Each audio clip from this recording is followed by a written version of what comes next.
DGCA నిబంధనలను IndiGo పూర్తిగా విస్మరించిందన్నారు Peddapalli Congress MP గడ్డం వంశీకృష్ణ. నిర్వహణ లోపం కారణంగా ఇండిగోలో సంక్షోభం తలెత్తిందన్నారు. ఢిల్లీ పొల్యూషన్, రూపాయి పతనంపై పార్లమెంటులో చర్చ జరగాలన్నారు.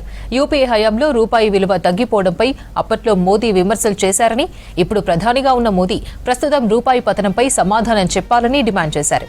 పార్లమెంట్లో ప్రజా సమస్యలపై చర్చిస్తే అందరికీ ఉపయోగకరంగా ఉంటుందన్నారు MP Vamshikrishna. Actually, we are all seeing a very turbulent time in our country right now. As a parliamentarian, our job is to raise national issues. It's been 2 years since the DGCA has upgraded the rules, but Indigo, because of their mismanagement, has purely neglected. They thought they will bulldoze the DGCA and the government, and they will continue their business.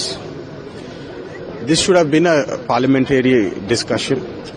Also, we are seeing the Delhi pollution has surpassed 500 plus AQI levels. This should have been a parliamentary discussion. The rupee's devaluation, the rupee is falling at an alarming rate. We've all seen Prime Minister Modi talk about the rupee devaluating before he came into power. But today the rupee is in a devastated condition. It's in the ICU. There's no discussion on that. If you take a look at the Delhi situation, the roads, the infrastructure across the country, if you take a look at the Indigo crisis, if you take a look at the pollution crisis, unfortunately these topics are not being entertained to discuss in the parliament.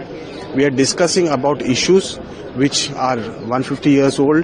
We have all respect for Vande Mataram. We all have contributed, we all learnt it, and we are very proud of our national heritage, our national history. But true justice to our country today would be to discuss on issues that are affecting the common man of our country today, the economy and the unemployment. We all are aware the Modi government has promised 2 crore jobs per year. So over the last 12 years, approximately 24 crore jobs should have been created by this government. We want to discuss on these issues. I wish the government looks at it in a positive light instead of taking things personally. We have all seen how Amit Shah ji has responded to the SIR debate. He has gone really aggressive and he was frustrated. We could clearly see when our LOP Rahul Gandhi ji asked 3 valuable questions, he was unable to respond and he was diverting the topic. He asked a simple question, why the CJI was removed from the committee of selection of the election commissioner. Does this government not respect the judicial system? These are the questions that we would like answered.